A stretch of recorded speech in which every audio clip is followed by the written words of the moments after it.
자, 여러분 안녕하세요. 자, 여러분 우리 25페이지에 나와 있는 GNI에 대해서 봅시다. 이쪽에서 같이 보실게요. 자, 우리가 이제 국가 경제가 무엇인가 보기 위해서 전체적인 국민소득을 측정하는 지표에 대해서 봤습니다. 자, 거기 보시면 2번 나와 있는 게 GNI 이렇게 돼 있어요. 그러니까 GNI는 사실 어떻게 보면은 GDP에 대해서 우리가 먼저 봤어요. 그리고 GN이니까 먼저 N을 좀 바꿔서 한번 보도록 할게요. 그러면 여기 GDP는 우리나라 땅덩이에서 얘기하는 건데 여기는 GNP는 사람의 이제 기준으로 한다고 그랬죠. 그래서 얘는 속인주의 이렇게 되는 것이고 여기는 이제 속지주의 이렇게 되는 거예요. 자, 그러면 뭐 요건 가볍게 보세요. 그래서 우리나라 땅덩이에서 생산된 것만 얘기하는 건데 속인주의로 가야 되는 거니까 우리나라 사람을 기준으로 봐서 한국 사람들이 외국에서 생산한 거는 포함시키고요. 우리나라 땅덩이에서 외국 사람들이 벌어들인 거는 빼야 되는 거죠. 그래서 거기에 한번 보시면 자, 뭐 그다음 요 먼저 보고 합시다. 그다음 요거 이제 GNP로 바꿨어. GNP로 바꿔서 우리나라 사람 기준으로 했습니다. 근데 우리나라 사람들이 요 생산한 가치가 이건 인컴과 관련된 거니까 이거는 후생과 관련된 지표라고 볼 수 있고 얘는 프로덕트니까 생산과 관련된 지표다 이렇게 볼 수 있어요. 그래서 얘를 이렇게 다시 변화시킨다라고 해 이렇게 바꿔야지 우리가 진정한 후생과 관련된 건데 우리가 뒤에 다시 잠깐 보겠지만 우리나라가 생산된 게 우리나라에만 팔리는 게 아니잖아. 해외에서도 팔리기 때문에 여기 나와 있는 이제 교육 조건에 따라서 우리나라에서 팔리는 거는 뭐 상관없지만 변화에 따라서 어떻게 달라지는가 그거를 살펴보려고 합니다. 자, 우리 교재 내용 한번 봅시다. 자, 첫 번째 줄 국민소득 순환 모형에서 분배 국민소득입니다. 두 번째 줄에 화폐 흐름은 가계에 지급되는 임금, 이자, 지대, 이윤, 요소소득의 합 이렇게 표현을 하고 있어요. 그렇죠. 우리 국가경제 전체적인 걸 나타낼 때 보통 임금, 그리고 이자, 자본에 대한, 노동에 대한, 그리고 땅에 대한 지대 또는 임대료라고 해요. 그 다음에 경영에 대한 이윤, 이게 바로 요소소득이다. 이렇게 얘기를 하는 것이죠. 네, 이게 이제 요소소득이 이제 분배국민소득이다. 라고 보시면 되겠어요. 분배 측면에서 국민소득, 이렇게 됩니다. 자, 이거는요, 그 합이 생산물 시장에서 기업으로 들어오게 되는 지출의 합과 똑같아요. 왜냐면 튜브 생각하시면 되겠죠. 자, 다음 줄에 파란 색깔 봅시다. 이렇게 한 나라의 국민이 일정 기간 동안에 벌어들인 소득을 다 합친 것을 GNI라고 한다라고 돼 있습니다. 자, 만약에 다음 줄에 나와 있듯이 국가 간의 상품이나 자본 거래가 자산 거래가 없다라는 폐쇄 경제 하에서는 GNI도 어떻게 됩니까? 예, 거기 보시면 GNI랑 거기 나와 있는 GDP랑 똑같아져야 돼. 그러니까 우리나라 땅에서 생산된 거는 우리나라 사람들이 생산한 것이고 그건 다 우리나라 사람들의 후생, 여기 나와 있는 분배국민소득과 똑같아질 거기 때문에 그렇습니다. 자, 그런데 자 밑에 두 번째 단락에 보시면 폐쇄 경제와 달리 자유로운 개방 경제 하에서는 교육 조건이 바로 그거지. 개방 경제 하에서는 우리가 생산한 게 이제 가치를 다르게 평가를 받을 수가 있게 됩니다. 자, 그래서 자유로운 개방 경제 하에서는 실질 GNI는 GDP에다가 실질 대외 순수치 요소 소득 이거요. 이걸로 바꿔주는 게 바로 실질적인 측면에서 대외 순수치, 그러니까 순수치니까 우리가 받고 나간 걸 정산을 하게 되는 거예요. 순수치, 요소소득 이거를 이제 고려하게 되는 것이고요. 그 다음에 거기 나와 있지. 교역 조건 변화로 인한 실질적인 무역 손익 요건 이제 다시 한번 정리를 한 게 네, 바로 GNI다 라고 보시면 되겠습니다. 자, 그래서 밑에 그 얘기가 설명이 나와 있어요. 첫 번째 바로 밑에 경제가 개방됨에 따라서 자국민이 벌어들이는 요소소득인 GNI를 계산할 때 외국인이 자국에 들어와서 투자하거나 이런 것들은 빼야 되고요. 그렇죠. 우리나라 땅덩이 처음에 GDP에서 시작하는 거예요. 우리나라 땅덩이에서 외국인들이 생산한 여러 가지 그리고 외국인들이 투자한 거 빼고요. 그 다음에 자국민이 외국에서 투자하거나 일한 대가로 벌어온 것들 더해야 됩니다. 그걸 바로 대외 순수취 요소소득 이렇게 표현을 한 거예요. 오케이, 됐죠? 자, 별로 GDP에서 0.2% 정도니까 별로 큰 비중을 차지하는 건 아니군요. 자, 다음에 교육조건. 교육조건이 뭐야? 교육조건이. 교육조건이라는 것은 국가 간에 교육을 할 때 조건이에요. 여기 살짝 보시면 우리 기본적으로 볼게요. 우리나라가 만약에 자동차를 생산했다고 합시다. 자동차를 생산했어요. 미국에 자동차를 생산하고 뭐를 받을까? 노트북을 받는다라고 합시다. 노트북을. 자동차를 한 대 수출했는데 근데 노트북을 만약에 10대를 수입을 했습니다. 자, 이 얘기는 뭐야? 한 대를 수출했을 때 10대를 수입하게 되면 이 교육 조건이 자동차 한 대당 노트북 10대 이렇게 되는 거예요. 뭐 그냥 그거야. 수출품 하나 수출했을 때 수입품을 몇 대 수입할 수 있냐 이건데요. 만약에 자동차를 한 대 수출했거든요. 근데 노트북을 만약에 20대를 수입할 수 있게 되면은 이거는 조건이 어떻게 좋아진 거예요? 나빠진 거예요? 아, 좋아진 거지. 그래서 이게 바로 교육 조건이 개선됐다 이렇게 얘기할 수가 있어요. 자, 그러면 자동차 한 대 가격이 얼마였습니까? 한번 가격으로 한번 볼게요. 한 대 수출품의 가격이 수출품 X라고 할게요. 가격이 만약에 1,000원이야. 1,000 이렇게 할게요. 단위는 뺄게요. 자, 노트북 수입품의 가격이 Q라고 할게요. 100원입니다. 그러면 자동차 하나 수출하게 되면은 1,000원의 돈을 얻게 되고요. 이제 환율 그걸로 빼버리게 되면 그러면 노트북은 100원짜리 하는 거니까 자동차 하나 수출해서 1,000원을 벌어서 100원짜리 노트북을 10대 수입을 하게 되는 거죠. 그래요. 근데 지금과 마찬가지로 노트북을 20대 구입할 수 있게 됐다고 하면은 두 가지가 있어. 하나는 자동차 가격이 2,000원으로 증가했거나 그러면 100원짜리 노트북을 20개 수입할 수 있겠죠. 아니면 자동차 하나의 가격이 1,000원 그대로 가만히 있었으면 수입품 가격이 50원으로 다운되면 역시 20대를 이렇게 수입할 수 있어요. 자, 그래서 우리가 이렇게 한번 볼 수 있어요. 아, 교육 조건은 여러 가지로 이제 표현할 수 있지만 수출 상품 대비 수입 상품의 개수 이건데 결국 금액으로 표현하면 수출품 가격 대비 수입품 가격 이렇게 보시면 돼요. 수출품 가격이 만약에 100원, 이거 1,000원이면 수입품 가격이 100원 이렇게 되면 이게 한 개 했을 때 10, 교육 조건이 10이다라는 겁니다. 자, 그러면 지금 살펴본 것처럼 수출품 가격이 올라가거나 수입품 가격이 내려가서 이게 2,000원이 되거나 아니면은 수출품 가격은 그대로 있는데 얘가 만약에 50원이 되거나 이렇게 되면은 얘가 20개로 될 수 있는데 이렇게 되면 교육 조건이 개선됐다. 이렇게 보시면 되겠습니다. 이해 가시겠죠? 예, 그거 우선 살짝 보시면 되겠습니다. 자, 그래서 맨 마지막 줄에 보세요. G&I의 교육 조건은 자, 뭐라고 되어 있어요? 이거 지금 거기 써 있습니다. 수출제 가격이 관심이야. 그리고 수입제 가격이 분모에 들어가 있습니다. 예, 그거 잘 좀 체크해 두시고요. 그 교육 조건의 변화에 따른 무역 손익을 포함한다. 이렇게 나와 있습니다. 다음 페이지 첫 번째 줄 볼게요. 자, 거기 뭐 얘 나와 있는 거 한번 생각해 볼까요? 뭐 저거 똑같이 돼 있네. 우리나라가 이렇게 있고요.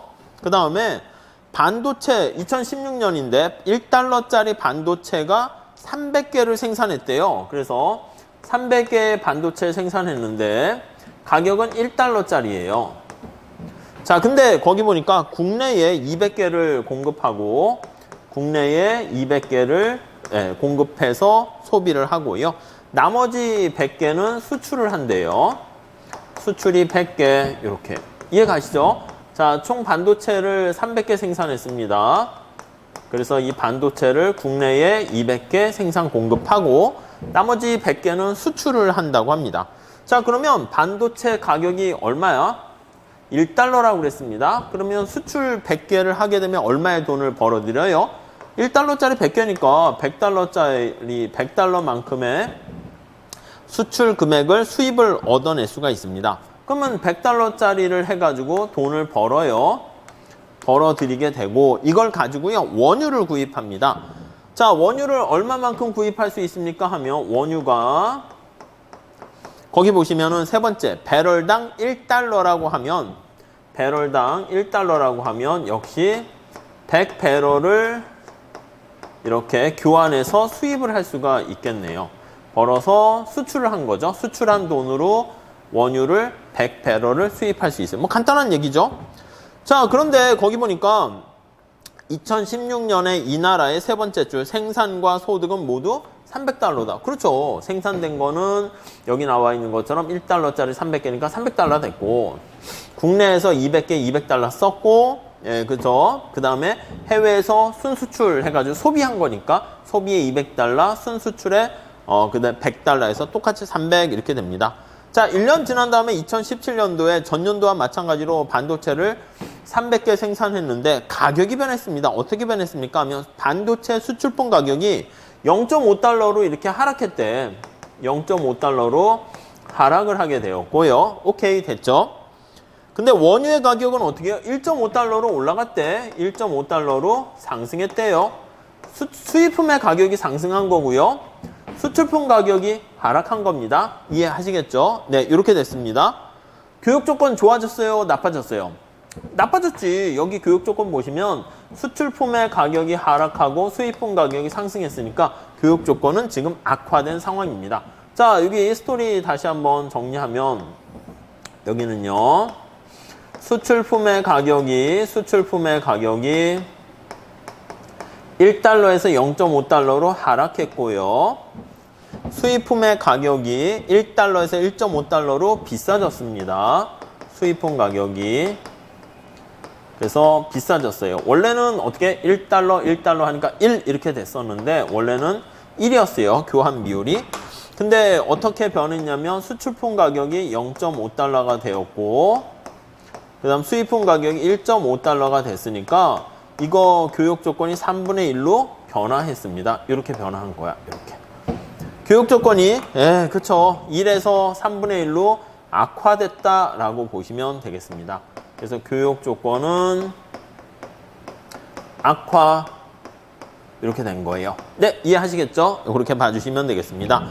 자, 그래서 만약에 원유를 100배럴을 그대로 수입해야 돼. 우리나라가 이제 이만큼 원유가 필요하니까 이만큼 수입을 해야 되는데 이러려면 돈이 얼마가 있어야 됩니까? 돈이?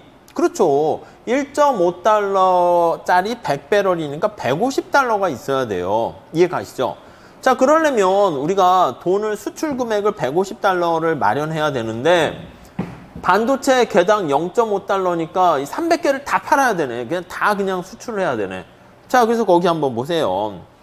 자, 이렇게 되는 경우에는 거기 밑에서 세 번째 줄에 보시면 2016년도에는 거기 보시면 반도체 300개를 수출하면 원유 300배럴을 수입할 수 있었는데 이제는 100배럴밖에 수입하지 못하는 상황이 되었고 거기에 또 보시면 원유 도입량의 차이는 200배럴만큼의 교역 손실이 발생하게 된 것을 알 수가 있습니다. 자, 그래서 여기 나와 있는 것처럼 수출품과 수입품의 상대 가격 변화로 인한 교역 조건의 변화가 우리나라 국민 생산한 반도체 양은 똑같은데 뭐야 수입량이 확 줄어들게 되는 걸 알 수 있으니까 어떻게 행복해진 거예요? 안 행복해진 거지. 그래서 정리를 하게 되면 교역 조건 자체를 기준으로 봤을 때 교역 조건이 악화가 되면 지금 이 상황은 악화된 거예요.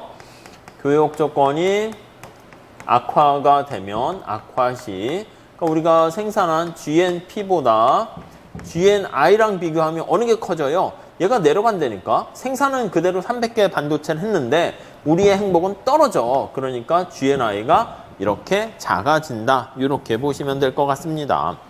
자, 그래서 거기 보시면은요, 27페이지에 뭐 거기 그 얘기가 있습니다. 그래서 2017년도에 반도체 두 번째 줄 끝에 보시면 반도체 300개를 생산했는데 2016년 가격으로 평가한 2017년의 실질 GDP는 300달러로 변동은 없어요. 그런데 원유 배럴을 100배럴밖에 수입할 수가 없게 되니까 결국 실질 GNI는 감소하게 되는 거다라고 보시면 되겠습니다. 아셨죠? 이거 뭐 헷갈리시진 않을 겁니다. 천천히 보시면 잘 정리하시죠. 자, 다음에 4번. 자, 국가경제의 자금순환 한번 볼게요. 국가경제의 자금순환 이렇게 있어요. 자금순환. 자, 우선 첫 번째 줄 보시면 국가 경제에서 가계, 기업, 정부, 해외 부분 간 실물 순환 못지않게 경제 부분 간의 자금 순환도 중요하다. 우리가 앞에서 국가 경제와 관련해서는요, 실물 순환에 대해서 우리가 살펴봤는데, 그거 외에 자금 순환에 대해서 또 우리가 살펴보려고 하는 겁니다. 자금 순환. 자, 우리 거기 보시면요, 세 번째 줄에 보시면 금융이라는 단어가 있어요. 자, 금융, 자금이 융통하는 거죠. 그래서 금융이라는 게 금이 돈이잖아. 근데 여기서 이게 자금이야. 자금이 융이 말 그대로 파이낸스라는 게 융통하는 거예요. 자금의 융통을 금융이다 이렇게 얘기합니다. 자, 실물 부분이 제대로 작동하기 위해서는 아시겠지만 자금의 흐름, 금융거래가 원활하게 흘러가야 돼요. 그래서 물건을 사고 팔 때 물물 교환할 수는 없잖아. 그렇게 하면 거래에 어떤 거래 비용이 많이 들기 때문에 자금을 적절하게 원활하게 활용하게 됩니다. 자, 이랬을 때 자금의 융통이라는 것은요. 자, 다음 단락 첫 번째 줄 보세요. 자금은 화폐 및 금융시장을 통해서요. 자금의 흑자 부분에서, 그죠? 자금에 돈이 많은 사람이요. 이게 자금에 대한 공급자라고 할 수 있겠죠? 공급자가, 이게 바로 이제 저축자라고 생각하시면 돼. 저축자가. 자금에 대한 수요자, 누가 자금의 수요자일까요? 기업들 생각하시면 돼. 기업들, 자금에 대한 수요자입니다. 수요자. 이게 이제 투자자가 되는 거지. 투자자가 되는 겁니다. 투자자에게 이렇게 자금을 공급하는 거야. 그쵸? 그리고 자금을 사용하게 되는 겁니다. 그래서 여기 나와 있는 자금에 공급하는 부분을, 여기를 공급자를 자금의 흑자 부분이다 이렇게 얘기합니다. 흑자 부분이라고 얘기하고요. 자금을 필요로 하는 수요자 이쪽 측면을 자금에 대한 적자 부분이다 이렇게 얘기를 합니다. 네, 이렇게 이해되시죠? 자, 흑자 부분은 거기 나와 있는 것처럼 두 번째 단락의 세 번째 줄 볼까요? 전통적으로 가계 부분은 소비에서, 전체 소득에서 다 소비하지 않죠. 그러니까 일부 저축을 한다고. 그래서 가계가 주로 이제 가계 부분이 흑자 부분 이렇게 되고요. 다음에 적자 부분은 주로 어딥니까 하면 기업이요.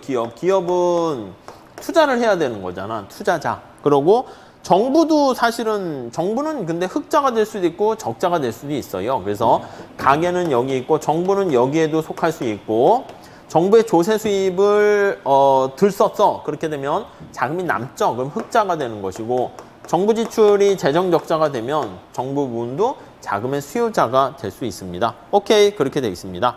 자, 다음 단락 보시면 일반적으로 자금 순환에서는요, 생산과 소비와 같이 실물 경제 활동과 관련된 거, 실물 활동과 관련 없는 거 이렇게 나타내요. 그래서 이 자금 순환이다라고 하면은 거기 나와 있는 것처럼 산업적 유통이라는 말을 쓰고요. 분류하기 위해서 그렇게 된 거야. 그리고 자, 바로 밑에 금융적 유통 이렇게 나와 있네요. 금융적 유통. 자, 다시요. 산업적 유통은 뭐라고요? 산업적 유통은 실물 경제와 관련된, 실물 경제와 관련 없는 것을, 금융자산만 거래되는 것을 금융적 유통 이렇게 보시면 돼요. 그래서 얘는 실물 경제와 관련이 있다. 이렇게 보시면 되겠습니다. 오케이. 자, 물론 이제 할 때는 실물뿐만 아니라 금융 부분까지 다 같이 고려를 해야 되는 것이죠. 다음 페이지에 그래프가 하나 나와 있는데 그거 한번 봐보세요. 자, 1번 금융제도 이렇게 있습니다. 금융제도.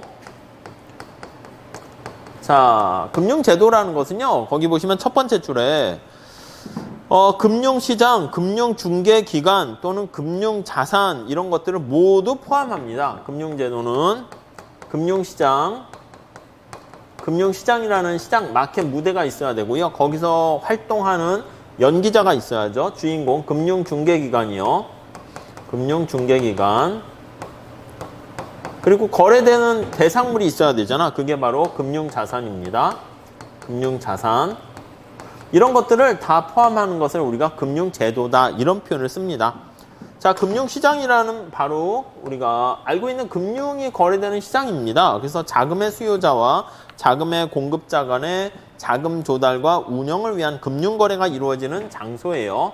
그래서 금융에 대한 수요와 공급이 이루어지는 장소, 이것을 매칭되는 장소가 금융시장 이렇게 얘기하고요. 금융거래는요, 우리가 거기 보시면은 금융거래가 이루어지는 장소라고 했는데 요거요. 자금의 수요 공급의 금융거래라고 쓸게요. 금융거래가 이루어지는 장소 이렇게 돼 있는데 이 금융거래는요, 자금에 대해서 직접 거래할 수가 있고 간접 거래할 수가 있습니다. 그래서 자, 거기 보시면 파란 색깔로 직접 금융거래가 있고, 돈이 필요한 사람이 빌려주는 사람한테 직접적으로 돈 빌려줘 이렇게 얘기하는 겁니다. 대신 뭔가 증표를 줘야죠. 그 증표가 이제 보통 증권 이렇게 되는 거예요. 주식이나 채권 이걸 통해 가지고 야, 나 너한테 돈 빌렸어. 이거 언제까지 갚을게 이렇게 되는 겁니다. 간접 금융거래다라고 하면은 서로 직접 이렇게 하는 게 아니라 중개자인 은행이라든가 이런 걸 통해 가지고 거래가 되는 거죠. 은행과 같은 금융중개기관, 인터미디어리가 있어가지고 서로 이렇게 매개 역할을 해주는 것을 얘기합니다. 다음 페이지 가볼게요. 자, 금융기관이 무엇입니까 하면 금융중개기관이 바로 요거지. 금융중개기관이 말 그대로 첫 번째 줄에 보시면 자금의 공급자에게서 자금의 수요자로 자금이 이전되는 거래를 하게 되는 것을 알 수가 있고요. 금융자산, 금융상품, 요거는요. 말 그대로 그 대상이 되는 것을 알 수가 있습니다. 금융거래를 매개하는 수단 이렇게 나와 있어요. 자, 다음 단락 두 번째 줄 보시면 간접 금융거래가 이제 은행을 통해 가지고요. 예금이나 대출 같은 거 그게 이루어지는 시장을 얘기한다라고 보시면 될 것 같고요. 자, 이 직접 금융시장은 세 번째 줄 볼까요? 거래되는 상품의 만기를 기준으로 해가지고요. 요거 직접 금융거래는 만기를 기준으로 해서 자, 1년 미만이냐, 통상 1년 이상이냐에 따라서 자금시장과 자본시장 이렇게 구분을 합니다. 자금시장과 자본시장 이렇게요. 그냥 참고로만 봐주세요. 아셨죠? 네, 이렇게 돼 있다 보시면 되겠고요. 자, 그래서 우리가 자금시장에 대해서 한번 먼저 살짝 봅니다. 1번 자금시장. 자, 기간이 좀 짧은 거예요. 그래서 거기 보시면 자금시장이라는 것은 통상 만기를 기준으로 1년보다 좀 짧은 그런 기간입니다. 그래서 자, 첫 번째 줄 볼까요? 자금. 그래서 단기금융시장이라고 얘기해요. 단기금융시장. 네, 이렇게 얘기합니다. 자, 첫 번째 줄 볼까요? 단기 자금의 수요와 공급 사이에 통상 1년 이내, 그래서 단기니까 보통 1년 이내를 기준으로 한다라는 거 보시면 될 것 같고요. 경제 주체에게 일시적인 자금 과부족을 신속하게 조정하고 유동성을 적정하게 유지할 수 있는 수단을 제공하게 됩니다. 그래서 1년 이내니까 일시적인이죠. 일시적인 자금의 과부족, 요거를 해결하게 되는 거예요. 과부족을 조절하고 유동성을 적절하게 유지한다. 이렇게 보시면 될 것 같습니다. 자, 거기 보니까 몇 가지 단기 금융시장에서는 콜시장이 있고요. 콜시장. 그리고요, 환매 조건부 매매시장. 판매 조건부 매매시장. 이거는 뭐 금융기관에서 뭐 일하거나 뭐 그러면 좀 더 많이 또 하긴 하겠지만, 뭐 우리 시험에 뭐 콜시장을 물어보고 그러지는 않을 것 같긴 해요. 그래도 뭐 살짝 책이 있으니까 한번 봐주세요. 양도성 예금시장. 네, 이렇게 있고요. 기업 어음시장.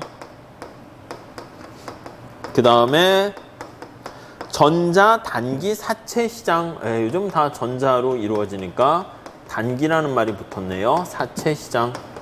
네, 이렇게 있습니다. 책에 설명이 자세히 있는데 그냥 가볍게 핵심되는 포인트만 몇 개 짚어보도록 하시죠. 자, 콜 시장 거기 한번 볼까요? 콜론이다라고 하면은 콜론, 거기요. 단기입니다. 단기적으로 한 금융기관에서 다른 금융기관으로 자금을 대여하는. 그러니까 이거는 이제 금융기관간이야. 단기죠. 기간관. 그러니까 뭐 신한은행과 우리은행 간에 야, 나 돈 없는데 잠깐 빌려줄래? 뭐 그럴 수 있겠죠. 그래서 일시적이에요. 일시적. 그러면 단기예요. 단기. 자금을 차입하는, 그래서 콜론 기관이 콜머니라 불리는 자금을 론이니까 빌려주는 것이다 라고 보시면 돼요. 외환위기 이후에 급속히 성장하다가 좀 최근에는 좀 줄어들고 있다라고 얘기합니다. 자, 다음 환매 조건부. 이 환매라는 게 이제 다시 되판다는 거예요. 그래서 영어로 보시면 RP라고 하기도 하고 리포 이렇게 표현을 하기도 하는데 RP 이렇게요.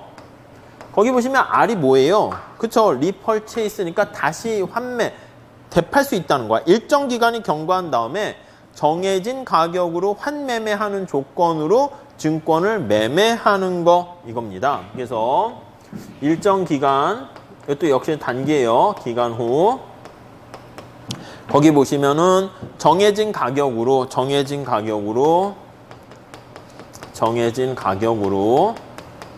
거기 보시면 환매매 되파는 거예요. 환매매. 야, 이거 내가 샀다가 다시 한번 내가 다시 사줄게 이렇게 얘기합니다. 야, 거기 보시면 뭐 주식 등도 가능하고 채권도 가능하고 좀 이제 시세 변동이 크지 않아서 가격이 안정적인 채권에 주로 많이 사용합니다. 그래서 밑에 예가 있습니다. 맨 마지막 줄 보세요. 어떤 은행이 100억의 자금이 필요해. 그래서 이자 10%에 환매 조건부 채권을 발행했어. 다음 페이지 가보시면 누군가 10억을 얻기 위해서 은행에 100억을 이제 이자 10억을 얻기 위해서 은행에 100억을 빌려주게 되면 은행이 단기적으로 이제 100억이라는 유동성을 확보하게 됩니다.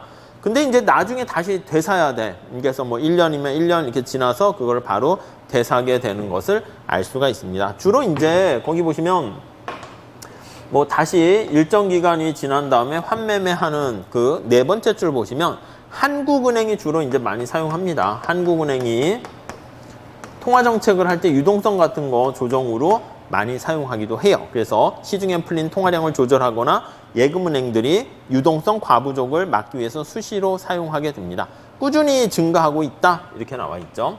한국은행이나 시중은행들이 유동성 부족. 아니, 한국은행은 이제 통화량을 조정할 때 쓸 거고요. 통화량을 조정할 때 시중은행은 유동성이 이제 부족하거나 요거를 조절할 때 사용을 한다. 이렇게 보시면 되겠습니다. 자, 그 다음에 양도성 예금 증서 이렇게 있습니다.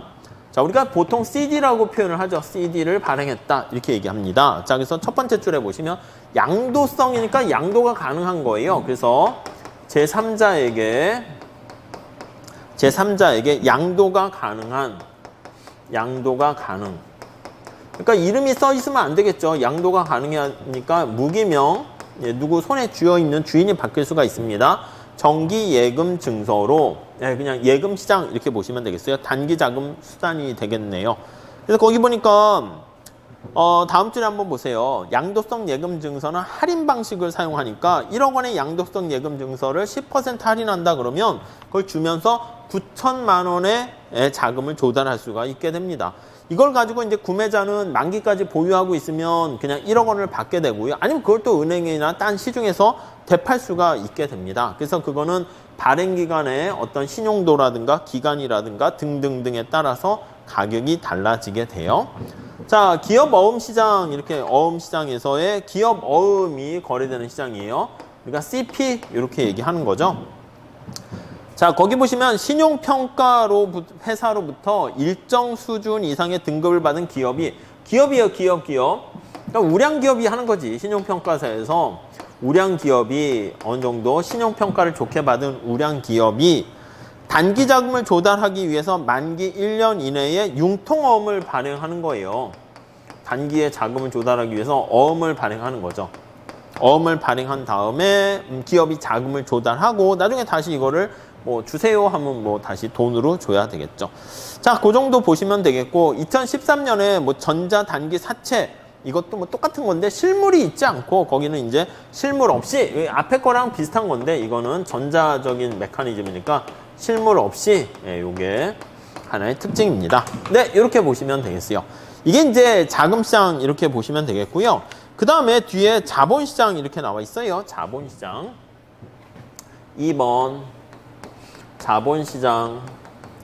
자, 이거는 어떻게 된다고? 좀 기간이 길어요. 장기의 개념이다. 이렇게 보시면 되겠습니다. 장기 자금 조달 수단이고요. 1년 이상, 장기라는 걸 이제 1년 이상이라고 얘기를 합니다. 오케이. 네, 됐죠? 자, 두 번째 줄 해볼게요. 이걸 증권시장이라고 합니다. 그래서 얘는 증권시장 이렇게 얘기를 하게 됩니다. 오케이, 됐죠? 자, 맨 마지막 제줄에 보시면 자본시장은 가계부분 등이 여유 자금이 있는 데가 기업으로 하여금 야, 돈 좀 써. 장기 투자 재원. 그러니까 장기니까 기업에 장기 투자 재원으로 제공된다. 이렇게 보시면 될 것 같습니다. 다음 페이지 한번 가볼게요.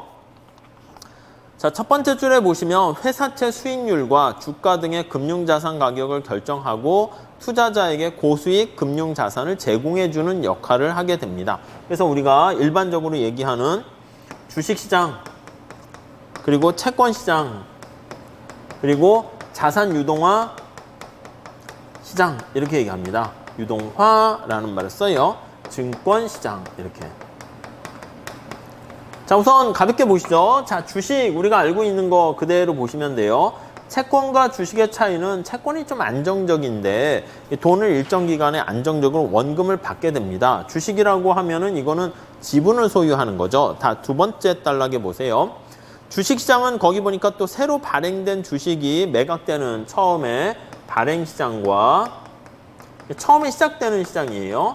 그리고 거기 보시면 이미 발행된 것을 사고 파는 유통시장 이렇게 나와 있네요. 유통시장. 처음에 발행하는 것을 말 그대로 발행시장, 이미 발행된 주식이 거래되는 것을 유통시장 이렇게 얘기합니다. 자, 기업들이 주식을 통해서 어떻게 합니까? 자본을 조달하는 거야. 근데 주인이 되니까 자기 자본을 조달하는 거죠. 자기 자본을 조달하는데 사용되고요. 이렇게 하게 되면 이제 지분을 갖게 되니까 주식을 보유한 주주들도 회사의 주인이 되는 거야. 그러니까 자기가 주주로서 참여하게 되니까 이게 다른 방법은 뭐야? 이게 타인 자본을 사용하는 거잖아. 그래서 자기 자본을 이용하는 것이니까 타인 자본에 대한 부채 비율을 좀 낮출 수가 있어요. 비율을 좀 이렇게 낮출 수가 있다. 이게 이제 특징입니다. 네, 그래서 재무 구조를 개선할 수 있게 되는 것이고 대신 회사가 성과가 좋아졌어. 돈을 많이 벌었어. 그럼 주식을 가지고 있는 사람들한테 어떻게 합니까? 주인들한테 맞아요. 배당을 제공해야 되는 거지. 그래서 배당을 제공하게 된다라고 보시면 되겠습니다. 네, 그 정도요. 자, 다음에 채권이라고 하면은요. 거기 보시면 기업, 금융기관, 국가, 지방자치단체들이 자금을 조달하기 위해서 채권을 발행한다. 이렇게 얘기합니다. 채무증서예요. 채무증서를 이제 발행을 하게 되는 거죠. 자, 거기 두 번째 줄, 두 줄 내려가 보시면 채권은 근본적으로 일정한 이자를 받고요. 나중에 자금을 공급하는 거야. 그래서 나중에 만기가 되면 어떻게 됩니까? 이자와 원금 같이 이렇게 주는 거야. 이자는 매번 이렇게 주다가. 아시겠죠? 그 정도 봐주시면 되겠고 역시 신규 발행되는 시장과 기존의 채권이 거래되는 유통시장으로 나눠 있습니다. 자, 밑에 보시면 파란 색깔로 통화안정증권 있죠? 통화안정증권이라 하면 자, 통화량을 조정하기 위해서 한국은행이 발행하는 채권을 통한증권이라고 표현해요. 용어만 체크하시죠.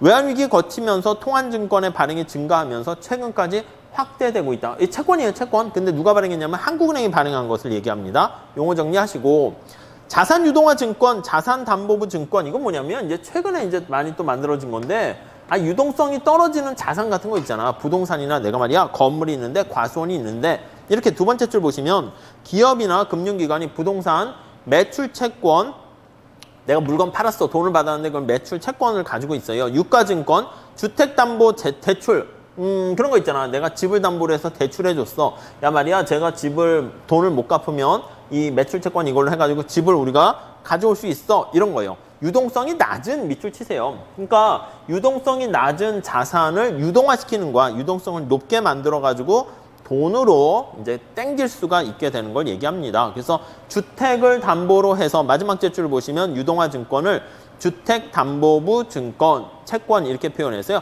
MBS 이렇게 얘기합니다. 그래서 이제 주택을 담보로 해가지고 막 돈을 빌려주고 막 하다가 이제 주택 가격이 떨어지게 되면서 이제 미국의 금융위기가 또 시작됐다라고 볼 수가 있겠죠. 자, 이렇게 하시고요. 파생금융 상품 시장 요거는 우리 다음 시간에 이어서 한번 보도록 할게요. 이쪽 파트는 시험 문제 이게 뭐냐 이렇게 물어보진 않고요. 근데 거시경제를 하다 보면 또 이렇게 우리가 현실의 경제 상황과 신문 기사 같은 것들도 좀 이렇게 많이 보셔야 되는데 그래야 조금 더 이제 친숙해지게 되는데 그럴 때 이런 용어들을 좀 아시게 되면 조금 더 좀 친근하게 다가갈 수 있기 때문에 요럴 때밖에 할 수가 없어요. 이게 뒤로 가면은 이제 이런 건 당연히 안 하게 되는 거니까 지금 시점에서 체계 정리가 잘 돼 있으니까 한번 좀 보시면 좋겠습니다. 자, 이렇게 하시고 다음 시간에 파생금융시장부터 이어서 하겠습니다. 감사합니다.